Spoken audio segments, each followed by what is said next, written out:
They told her the man would be waiting. That was the promise, wasn't it? A simple arrangement, whispered across 1,000 miles of steel track and dusty plains. He was a rancher, they said, tall, strong, a widower left with a brand new baby boy in a homestead that was just too quiet. He wasn't a cruel man, just a lonely one. He needed a wife, and she needed a second chance. Her name was Alara, and as she sat on that train in a borrowed dress, her hands folded so tightly in her lap her knuckles were white, she felt her heart hammering a rhythm somewhere between wild hope and utter heartbreak. This was it, the end of one life, the beginning of another. No more being passed over, no more being the quiet girl in the corner, the one who was always too plain, too much, and never enough.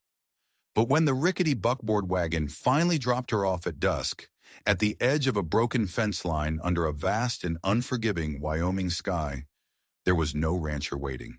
There were no strong arms to catch her, no welcoming smile to greet her. There was just silence, a cold, heavy silence, broken only by the wind whistling through the dry prairie grass and the sound of the wagon driver's horses already moving away, abandoning her to the twilight. The cabin in front of her wasn't a home. It was a scar on the land, leaning into the wind as if tired of standing. The door wasn't locked. It swung open on a single, tired groan, a sound that seemed to say it, too, had been waiting far too long. Inside, things only got worse. There was no fire in the hearth, no supper on the table. The air was cold, stale, thick with the scent of dust and abandonment. This wasn't the home of a lonely man and his infant son. This was a tomb. It felt like no one had lived here for weeks, maybe longer. Her hope, which had been a flickering candle just moments before, was snuffed out in an instant. She'd been tricked, lured out to the middle of nowhere, and left for dead. But then, she saw it. In the far corner of the single dark room, there was a crib. Her feet moved before her mind could catch up. She crept closer, her breath held tight in her chest. The crib was crudely made but sturdy, and inside, nestled in a pile of worn blankets, was a bundle. She reached out a trembling hand, expecting it to be cold, empty. But it wasn't. It was warm. The blankets were still radiating a faint, residual heat. Someone had been here. Very, very recently. Her eyes scanned the room again, this time with a frantic energy.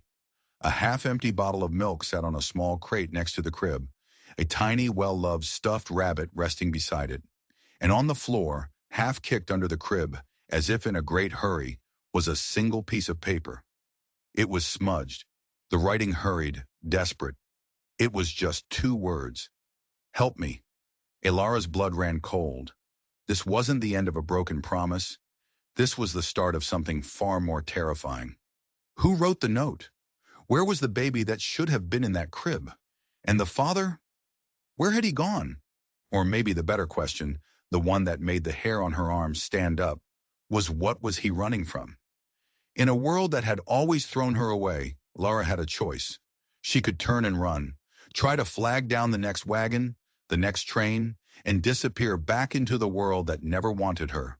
Or she could stay. For the first time in her life, maybe, just maybe, someone actually needed her. And perhaps that was the one thing she had been needing all along. What would you do? Would you stay? Because this isn't just a story about a mail-order bride and a missing man. This is a story about how the deepest mysteries are often the ones that lead us home.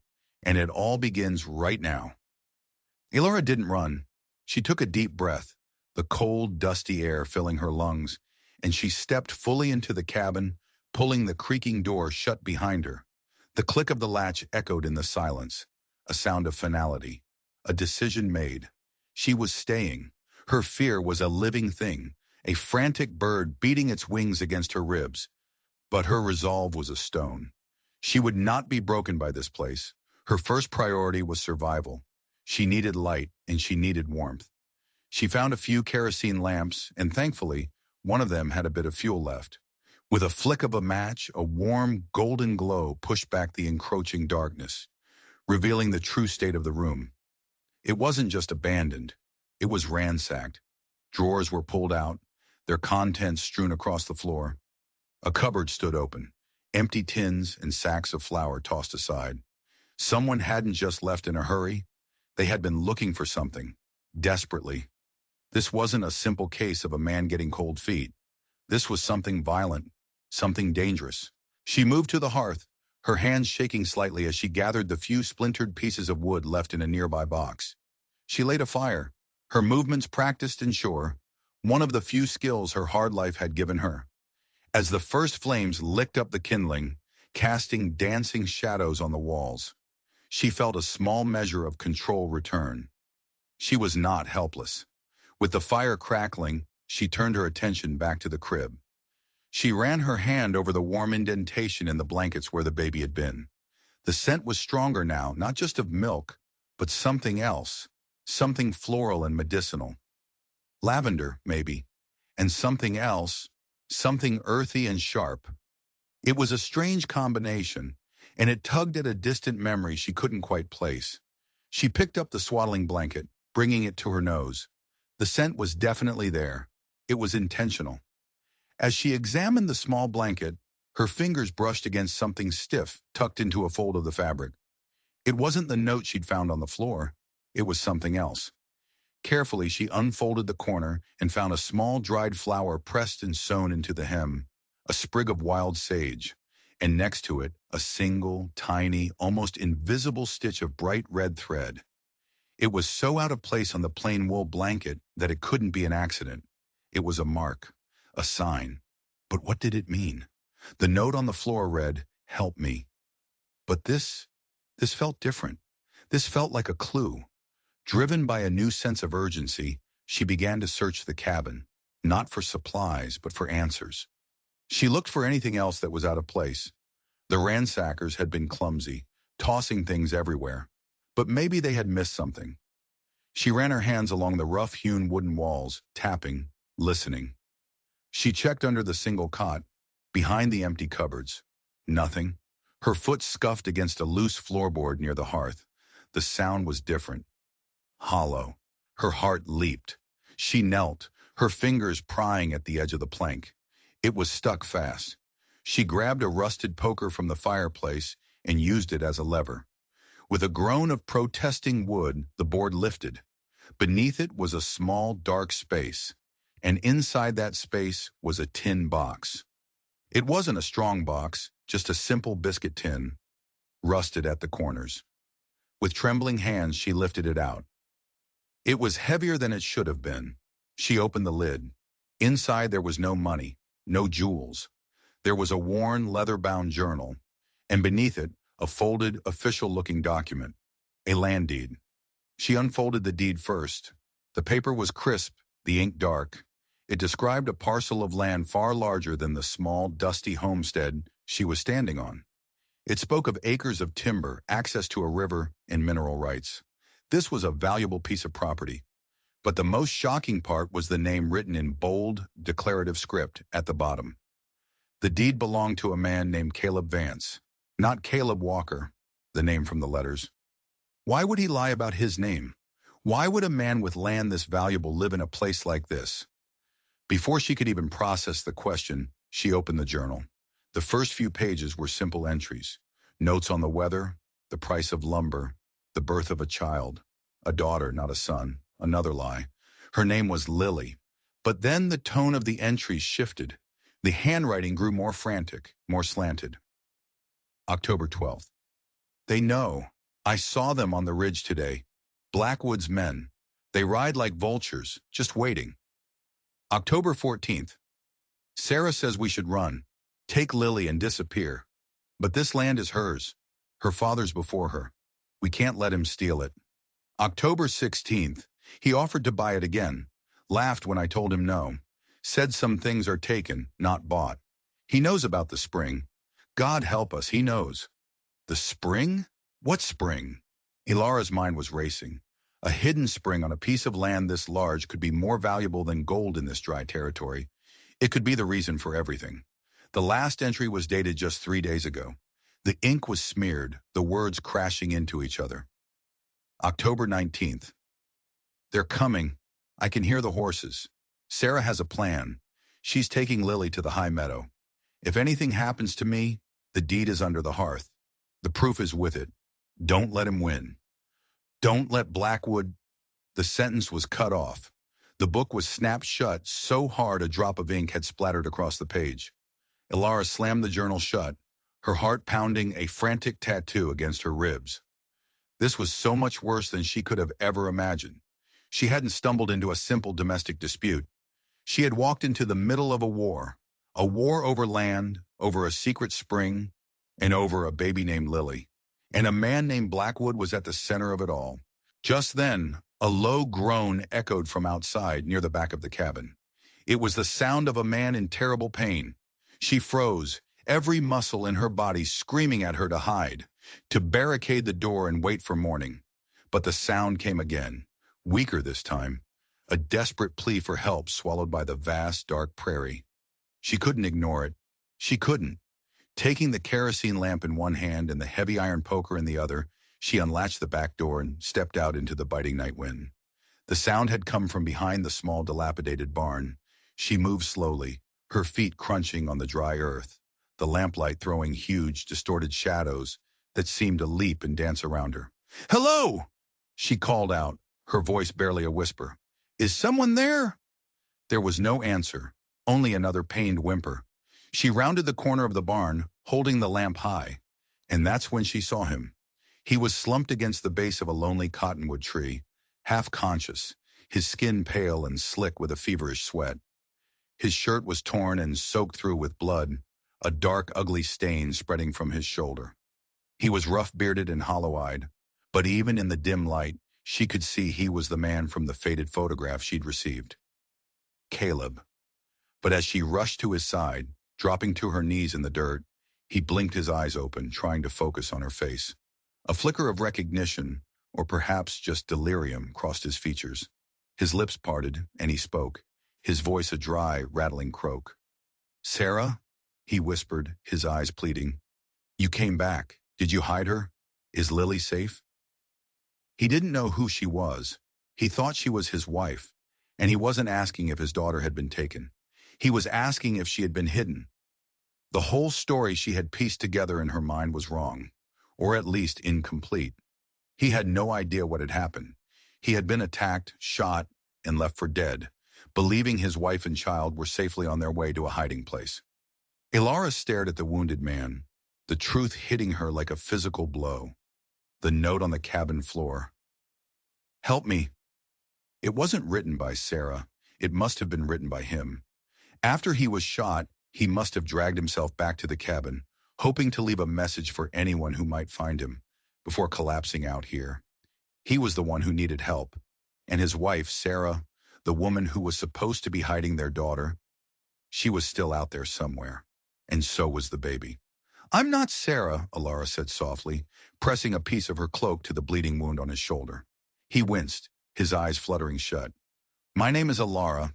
I'm the one they sent." His brow furrowed in confusion, the name meaning nothing to him. "Blackwood?" he rasped, his breath catching. "He can't get the deed. He can't get Lily. You have to find—" He passed out before he could finish, his body going limp against the tree. Ilara was alone again, in the dark, with an unconscious, bleeding man who thought she was his dead wife, a ransacked cabin, and the knowledge that a baby and her mother were missing in the wilderness, hunted by a ruthless killer named Blackwood. The sprig of sage and the red thread sewn into the blanket flashed in her mind. It wasn't just a sign. It was a map, a message left by a desperate mother, and Ilara was the only one who could read it. She had to get Caleb inside. She had to keep him alive, because he was the only one who might know where Sarah was going. He was the only one who could help her find them. Somehow she dragged him. It was a nightmare of grunting, pulling, and praying. He was a dead weight, and she was fueled only by adrenaline and a terror so profound it felt like strength. She got him into the cabin and onto the cot, the fire now a welcome, roaring presence against the encroaching chill. His breathing was shallow, his fever burning hot. The wound in his shoulder was deep, ragged, a gunshot wound, close range. They hadn't just wanted to scare him, they'd wanted him dead. She tore strips from her own petticoat, her hands moving with a desperate efficiency she didn't know she possessed. She cleaned the wound with the last of the whiskey she found in a flask in his coat pocket, her stomach churning at the smell of blood and cheap liquor. He moaned in his delirium, muttering names, Sarah, Lily, Blackwood, a fever dream litany of his shattered life. As she worked, she knew she couldn't wait for him to wake up. Every second that passed, Sarah and Lily were in more danger. The clue was the blanket, the sage and the red thread. She had to figure out what it meant. She spread the small wool blanket on the floor by the firelight. The wild sage. The memory it triggered was so faint, a ghost from her childhood. Her grandmother, a woman who knew the old ways, used to gather herbs. She used sage for cleansing, for fevers. But there was another use, a more obscure one. She used it as a poultice to draw out infection, mixing it with a specific type of river clay. And the red thread. It was so deliberate. A single stitch.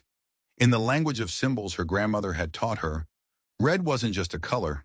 It meant life, blood, or a warning. But in this context, combined with the sage, it could mean a place of healing, a place of birth, a midwife's home. Sarah hadn't just run to the hills. She had run to someone she trusted, a healer. Ilara's heart seized on the idea. There had to be someone like that nearby, a medicine woman, a midwife living on the outskirts, away from the main town. Someone who would know the old ways, someone who would recognize the meaning of the sage and the thread. Sarah had left a trail not for a stranger, but for a friend who never arrived. But now Ilara was here.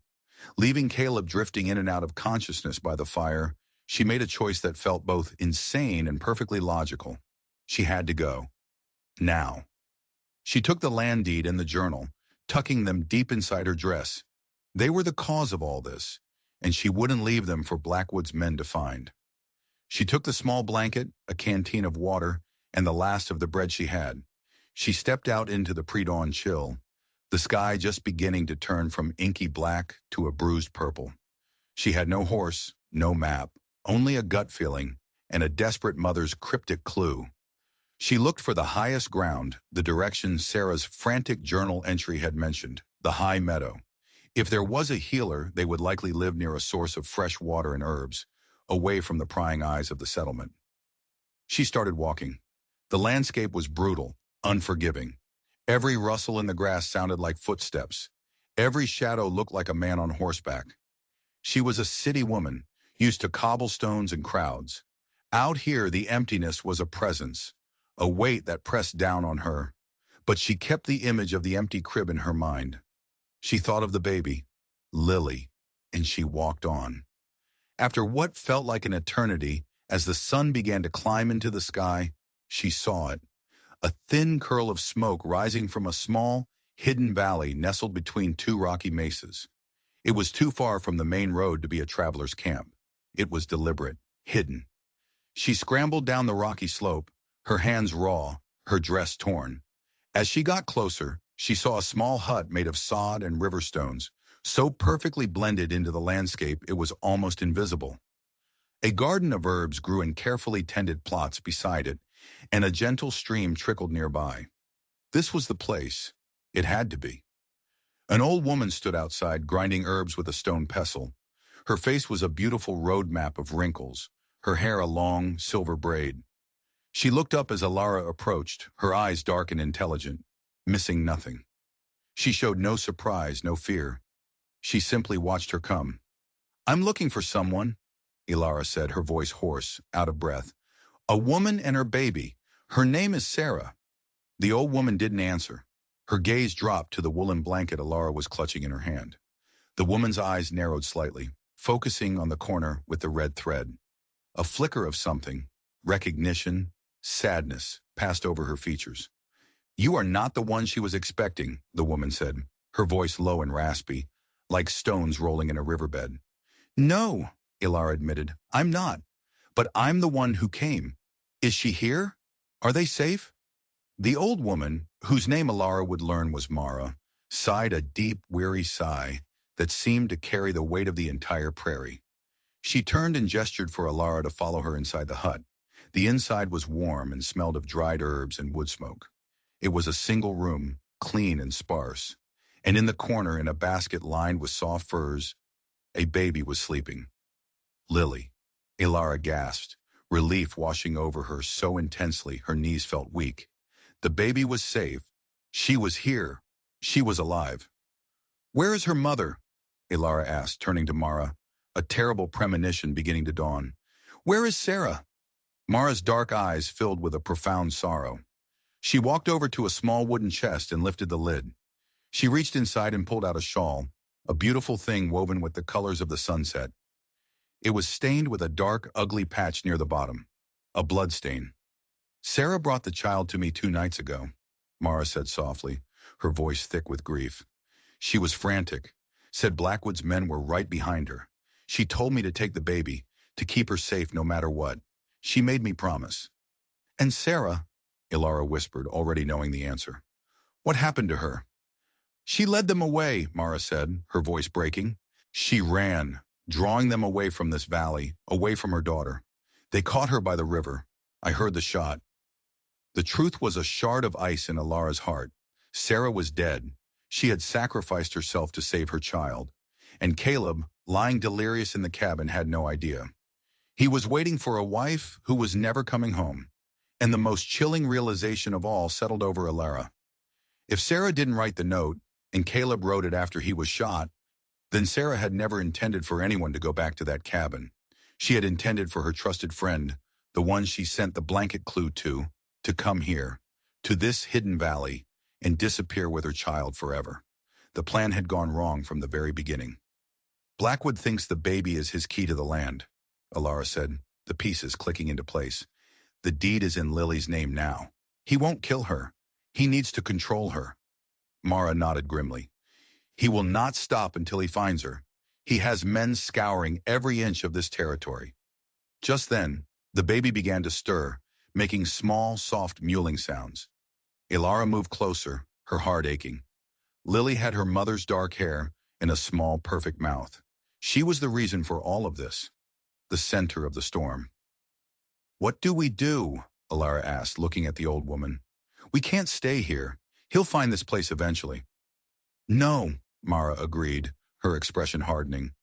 We do not stay here and wait for the wolf to come to the door. We take the fight to him. Sarah gave you the key. The key? Ilara asked, confused. The journal, Mara said, her eyes sharp. You brought it, didn't you? Sarah told me about it. Her father's words. The proof of what Blackwood did. It's more than just a diary. It's a weapon. Suddenly, a new terrifying thought struck Ilara. The letters she had received, the ones arranging her passage as a mail-order bride, they were short, formal, signed Caleb Walker. But Caleb didn't know anything about her. He was expecting his wife's friend. So who had sent for her? Who had paid for her ticket and sent her into this trap? It could only be one person. Blackwood. He hadn't just stumbled upon her. He had chosen her. A lonely woman with no family, no connections, no one to miss her if she disappeared. He had planned to have her arrive, find Caleb dead, and then he would sweep in, the concerned neighbor, and take control of the orphaned child and the land. Or maybe he'd planned to force her into a marriage, to legitimize his claim. Her arrival wasn't an accident. She was a pawn in his game. He just never counted on her fighting back. We have to go back, Ilara said, her voice filled with a cold, hard fury. We have to get Caleb. He deserves to know. He deserves to fight for his daughter. Mara looked from Ilara to the sleeping baby, and a slow, determined smile spread across her face. Sarah chose her friend well, she said, though Ilara knew she wasn't the friend Sarah had chosen. But maybe, just maybe, she was the friend Sarah needed. Let's go bring a storm down on Silas Blackwood. The journey back was fraught with a new kind of tension. It wasn't just fear of the unknown anymore. It was the fear of the known. Blackwood wasn't some shadowy villain. He was a master manipulator who had been pulling the strings from the very beginning. Every rock and ridge seemed to hold a threat, the eyes of his men watching from the shadows. Mara, however, moved through the landscape like a ghost, guiding Ilara and the bundled baby along hidden game trails and shallow creek beds, her knowledge of the land their only shield. They reached the homestead as the sun began its descent, painting the sky in bloody strokes of orange and red. The cabin looked just as she'd left it, a silent monument to the chaos that had unfolded within its walls. Leaving Mara and Lily hidden in a thicket of aspen trees a safe distance away, Alara crept toward the cabin, her heart in her throat. Had Blackwood's men come back? Was Caleb still alive? She pushed the door open a crack and slipped inside. The fire had burned down to glowing embers, and the room was cast in a dim orange light. Caleb was still on the cot, his breathing ragged, but he was alive. A wave of relief washed over her. She rushed to his side, placing a hand on his forehead. The fever was still raging. She gave him some water, which he drank greedily, his eyes barely fluttering open. He was still lost in the fog of pain and fever. They couldn't move him like this. Not yet. "Mara," Ilara whispered, hurrying back to the trees. "His fever is worse. We can't move him." Mara nodded, her face grim. She handed Lily to Ilara, the baby's warmth a small comfort against the growing dread. "Then I will tend to him. You must stand watch. They will be back. Blackwood is not a patient man." The night that followed was the longest of Ilara's life. Mara worked over Caleb with her herbs and poultices, her hands gentle but firm, her presence a calming force in the tense, quiet room. Ilara sat in a chair by the door, the old rifle from the mantel laid across her lap. It was heavy, unfamiliar, but holding it made her feel less helpless. She rocked Lily, who thankfully slept soundly, a tiny, innocent soul, oblivious to the storm raging around her. Sometime in the deep, dark hours before dawn, Caleb's fever broke. He woke slowly, blinking his eyes, the confusion and pain giving way to a dawning, horrified clarity. He looked at Ilara, then at the baby in her arms, and finally at Mara. "Who?" he started, his voice a hoarse whisper. "We're friends," Ilara said softly. She knew what she had to do next would be the cruelest thing she had ever done. But he had to know. He had to know the truth. Gently, she told him everything. About finding him, about the clues Sarah had left, about finding Mara and Lily. And then, her voice breaking, she told him that Sarah was gone. The grief that washed over his face was a terrible thing to witness. It was a silent, raw agony that shook his entire body. He didn't cry out. He just closed his eyes, a single tear tracing a path through the grime on his cheek. The silence in the cabin was thick with his pain. "Blackwood," he finally breathed, the name a curse. His eyes opened, and the grief was still there. But now it was forged with something else. Something hard and cold as steel. Rage. "He will pay for what he did." "He will," Ilara said, her own voice filled with conviction. "Sarah left us the weapon to do it. The journal." She pulled the journal from her dress and handed it to him. He took it, his hand trembling slightly. As he held the worn leather book, a new wave of resolve seemed to flow into him. This was Sarah's legacy, his daughter's birthright. As if on cue, the sound they had all been dreading cut through the morning stillness, the thud of approaching horses. Ilara's head snapped up, her eyes wide with alarm. She peered through a crack in the cabin wall. It wasn't just one or two riders. It was a group of them, at least half a dozen, emerging from the morning mist like specters. And at their lead, on a tall black horse, was a man who radiated an aura of cold, predatory power. He was dressed in a fine black coat, his face sharp and intelligent, his eyes like chips of ice. Silas Blackwood had arrived. "They're here," she whispered, her voice tight with panic. Caleb pushed himself into a sitting position, his face pale but his jaw set. "Get Lily to the root cellar," he commanded, his voice weak but firm. "There's a hidden door behind the woodpile. It leads out to the creek bed. Mara, you go with them." "We are not leaving you," Ilara protested. "This is not a discussion," he snapped, his gaze intense. "He wants the baby, and he wants the deed. He thinks I'm alone and half dead. Let him think that. Go. Now." Mara nodded, understanding the grim logic. It was their only chance. She took the sleeping baby from Ilara's arms and hurried toward the back of the cabin. Ilara hesitated, her eyes locked with Caleb's. An unspoken understanding passed between them. This wasn't just his fight anymore. It was hers, too. "I'll be back for you," she promised in a whisper. Then she turned and followed Mara into the shadows. The root cellar was small and smelled of damp earth. A narrow tunnel, barely large enough to crawl through, led away into darkness. As Mara disappeared into the tunnel with Lily, Alara paused. She couldn't just run. Leaving Caleb to face them alone felt like a betrayal. From above, she heard Blackwood's voice, smooth and laced with menace. "Caleb Vance, I know you're in there. I've come to offer my condolences on the loss of your wife. A tragic accident. Now be a reasonable man. Give me the girl and the deed, and I'll let you live out your miserable days in peace." A gunshot from inside the cabin was Caleb's only reply. The bullet splintered the doorframe right next to Blackwood's head. A cold, humorless laugh echoed from outside. "Have it your way." The siege began. Gunshots tore through the thin wooden walls of the cabin. Ilara flinched with every blast, praying one wouldn't find its mark. She had to do something. Then she remembered the journal. She had given it to Caleb. But there was something else. Something she had felt when she first held the book. A thickness in the back cover. She hadn't had time to investigate it then, but now, she had to get back inside. Using the chaos of the gunfight as cover, she told Mara to keep going, to get Lily as far away as possible. Then instead of following them, she doubled back. She crawled out of the root cellar entrance, which was cleverly hidden beneath a pile of rocks and brush a good 50 yards from the cabin, and began to circle around. The gunfire was concentrated on the front of the house. The back was relatively quiet. She crept to the rear window, a small, grimy pane of glass.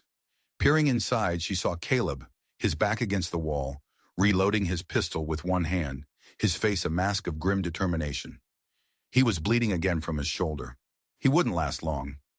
She saw the journal lying on the floor near the cot. She had to get it. Taking a deep breath, she smashed the window with the butt of the rifle she'd taken and scrambled inside, showering the floor with glass. Caleb spun around, his gun raised, his eyes wide with shock. "Ilara, I told you to go. And I told you I'd be back," she retorted, grabbing the journal. "There's something else here. I can feel it." Her fingers worked frantically at the thick back cover of the journal. There was a seam, almost invisible. Using the tip of a knife she found on the table, she pried it open. It was a hidden compartment, and inside was a single folded piece of paper. It wasn't a letter. It was a sworn affidavit. It was a confession, signed by a man named Thomas Miller, one of Blackwood's former henchmen. It detailed, in chillingly clear detail, how Blackwood had ordered him and another man to murder Sarah's father, the original owner of the land, and make it look like a writing accident. It was dated over a year ago. Sarah had gotten it. She had found the proof. This was what she was protecting. This was the real weapon. It wasn't just about a land dispute anymore. It was about cold-blooded murder. "My God," Caleb breathed, reading over her shoulder. But their discovery was cut short. The front door of the cabin burst open with a splintering crash. Silas Blackwood stood there, a smoking pistol in his hand, a triumphant, cruel smile on his face. Two of his men flanked him. "Well, well," Blackwood said, his icy gaze falling on Alara. "The mail-order bride? I have to admit, you're far more resourceful than I anticipated. I chose you because you were supposed to be meek, invisible, a ghost who could be easily swept away." The confirmation of her deepest fear hit Alara like a punch to the gut. He admitted it. He had brought her here to be a lamb for the slaughter. "It's over, Vance," Blackwood sneered, his attention shifting to Caleb. "Give me the confession. Give me the deed, and I might let the woman live." "You'll get nothing from me," Caleb growled, raising his own pistol, though Alara could see his hand was shaking from blood loss and exhaustion. "Wrong answer," Blackwood said, raising his gun. But before he could fire, Alara did something no one expected. She screamed. Not a scream of fear, but a scream of pure, unadulterated rage. And she charged. Not at Blackwood, but at the hearth. She grabbed a handful of hot embers and ash from the fireplace with her leather-gloved hand and flung them directly into the faces of Blackwood and his men. They roared in pain and surprise, blinded, stumbling back. It was the only distraction they needed. "Go!" Caleb yelled, shoving her toward the back window. "Go now!" He fired his pistol, giving her cover as she scrambled back out the window. She landed hard, the confession clutched tightly in her hand. She didn't look back. She just ran. She ran toward the creek, toward the tunnel entrance, praying Mara and Lily were safe, praying Caleb would somehow survive.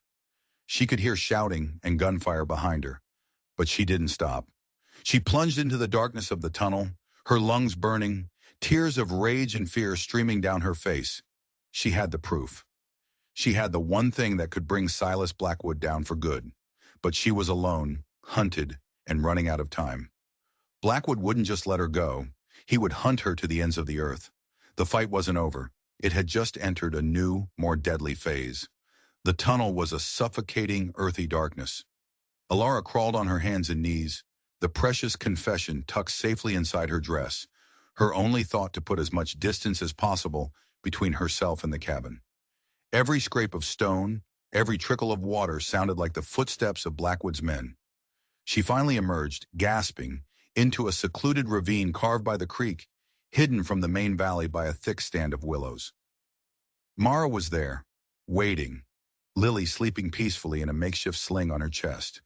The old woman's face was a stoic mask, but her eyes were filled with a worried fire. "Caleb," was all she asked. "He bought us time," Alara said, her voice ragged. "But they won't be far behind us. We have to keep moving." She showed Mara the confession. "This changes everything. It's not just his word against Blackwoods anymore. This is proof of murder." Mara's eyes scanned the document, and a grim understanding settled on her features.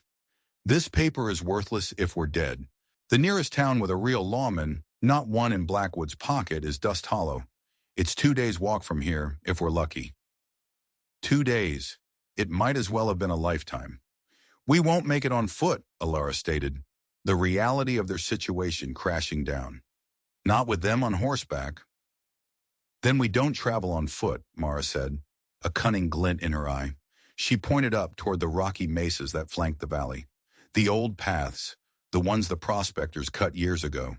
Too narrow for horses, too treacherous for men in a hurry.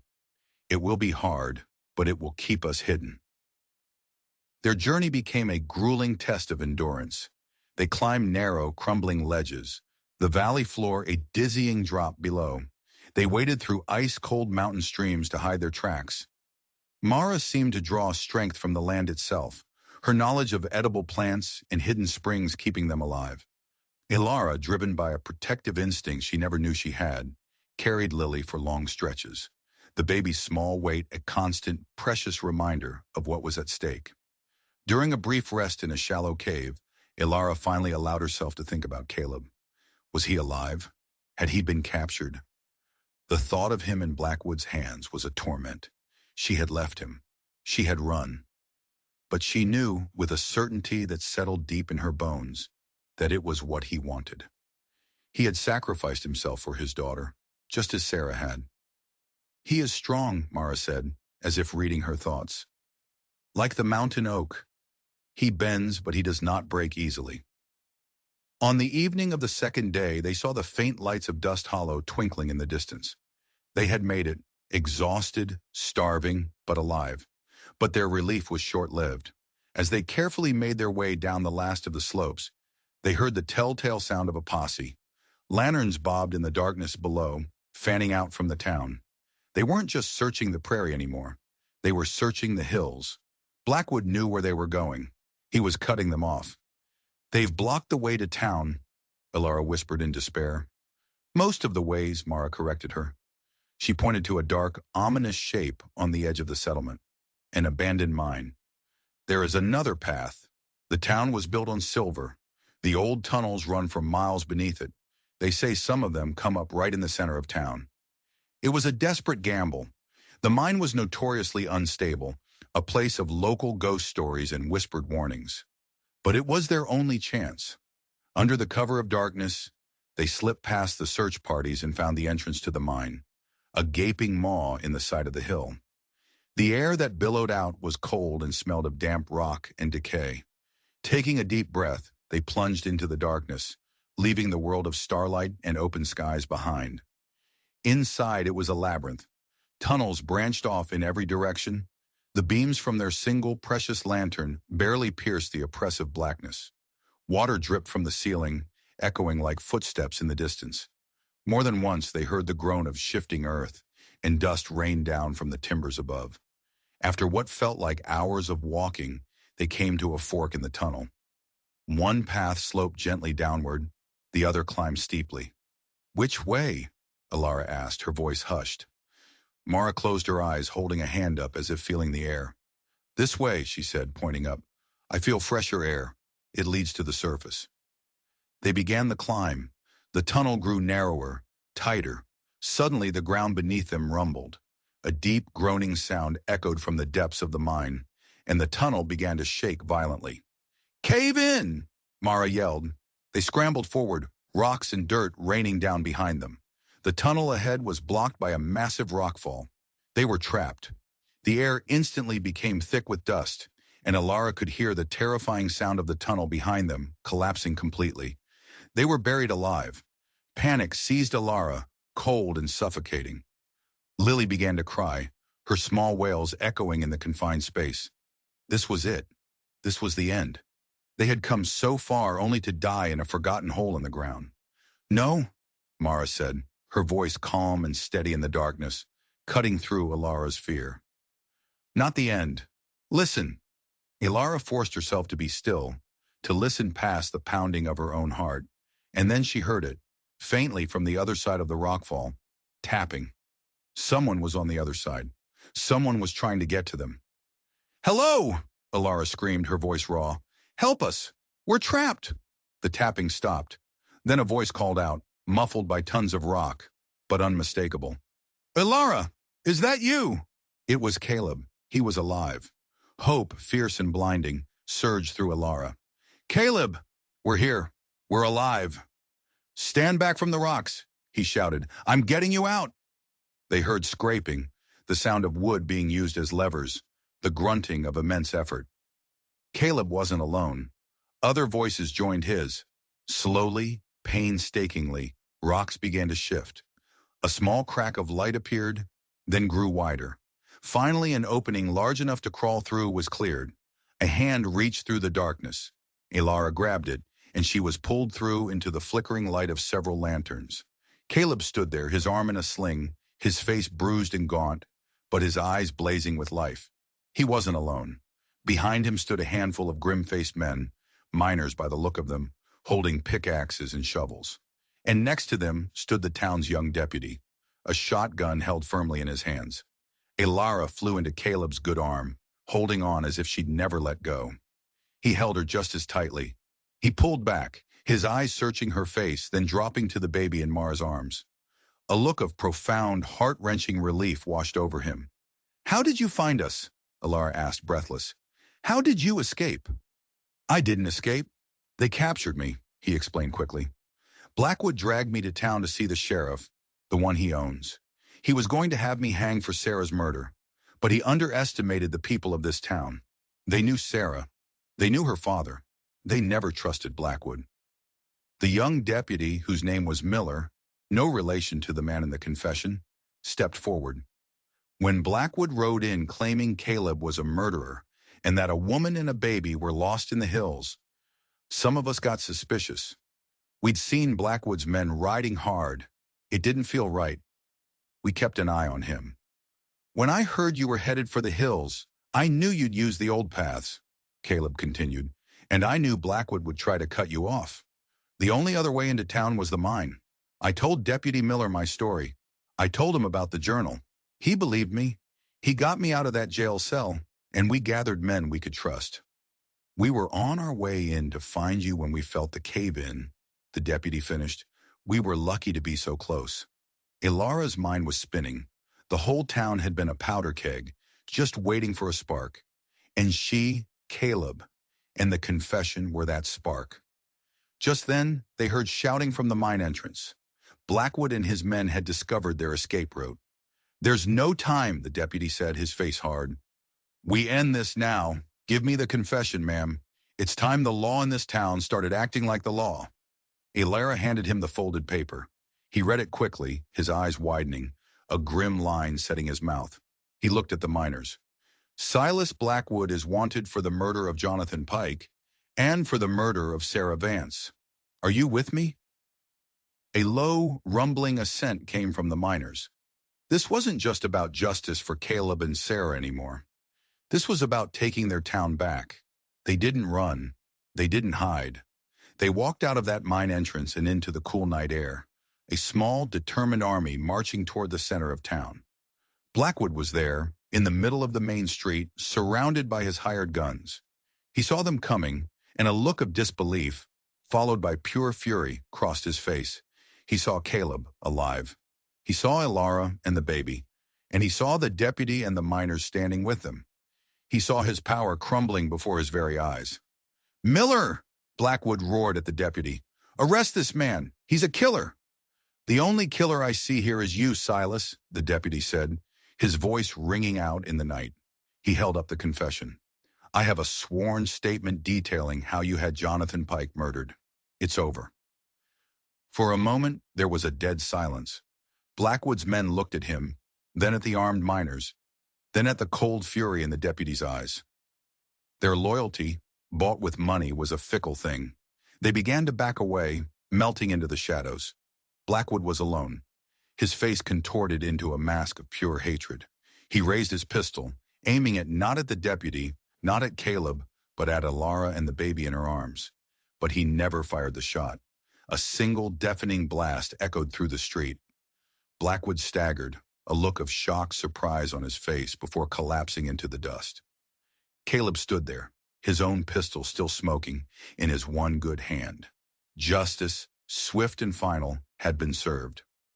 Months passed. The Wyoming sun warmed the valley, and the land began to heal. The homestead, once a place of fear and violence, was slowly being rebuilt, its foundations stronger than before. The spring that Blackwood had killed for was named Sarah's Hope, its clear, cool water a source of life for the entire valley. The deed was secure, Lily's future guaranteed. Ilara was no longer the frightened, invisible woman who had stepped off that train. She was a survivor, a fighter, a mother. Her hands, once soft and idle, were now capable and sure. She had found her purpose not in a husband or a home, but within herself. She and Caleb never spoke of marriage or promises. They didn't need to. Their bond had been forged in fire and loss, a quiet, unshakable understanding that ran deeper than any vow. They were a family, built not on a contract, but on shared survival and a fierce, protective love for the little girl who was the heart of their world. One evening, as the sun dipped below the hills, casting long, peaceful shadows across the porch, Ilara sat in a rocking chair, humming softly to Lily. Caleb came and sat beside her, leaning his rifle against the wall. They watched the fireflies begin to dance in the twilight, a comfortable silence settling between them.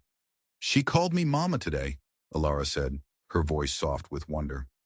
Caleb smiled, a genuine, warm smile that reached his eyes. "She's not wrong." He reached out and took her hand, his calloused fingers lacing through hers. It wasn't a gesture of possession, but of partnership, an offering. "I never knew I needed someone," he said quietly, his gaze on the horizon. "Not until you stayed." She squeezed his hand, her heart full. "Maybe we both just needed to be found. Sometimes the life you're meant to live doesn't begin with a promise. It begins when a promise is broken. It begins with a cry for help, an empty crib, and the quiet courage of a woman who was told she was nothing, who chose to become everything. If you've ever felt like the world passed you by, like you were too quiet, too plain, or just not enough, I want you to remember Ilara's story. Your second chapter is out there waiting for you, and it might be more beautiful and wild than you could ever imagine. You are not forgotten. Your story matters. If this story moved you, please take a moment to hit that subscribe button. We tell stories for anyone who has ever carried a quiet heart and longed to finally be seen. And leave a comment below. What would you have done if you found that note in the cabin? We'd love to hear from you. Until next time, take care of yourselves. And remember, even in the loneliest places, hope has a way of taking root.